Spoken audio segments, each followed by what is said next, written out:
Good afternoon. Today is March 8th, 2025. If you constantly count the sins of others, you will multiply yours.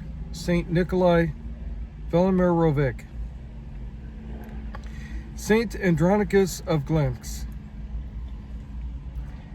Through overwhelming adversity, Andronicus's whole life was directed at one goal: the salvation of his soul and the souls of his neighbors. At 15, he went to the Glinsk monastery, desiring to dedicate his life to God.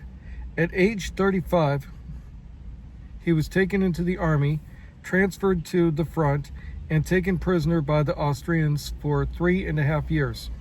The prisoners received very little food and were subjected to the most difficult labor. Many died, but through prayer, Andronicus accepted these afflictions as from the hand of God. He returned to his monastery and was tonsured a monk. When the monastery closed, he went to work in a mill. Seeing Andronicus's strict monastic life, the bishop made him his cell attendant. Andronicus was arrested several times. During one of these imprisonments, he became a nurse's aide, caring for the sick with compassion and love. The prisoners even called him Mama.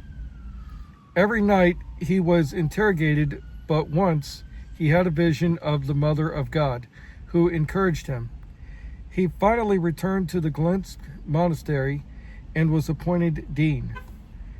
His duty was to watch over the brothers and gather them to cut hay, chop firewood, and work in the garden. He was always first to do these labors. Having endured all suffering, loving his enemies, and with humility and meekness, people came to him from all over Georgia and the Soviet Union, seeking salvation. In 1978, Saint Andronicus died at the age of 98. The commemorations I'm going to read off today include Apostle Hermas, Theophylactus of Nicomedia, and Paul the Confessor.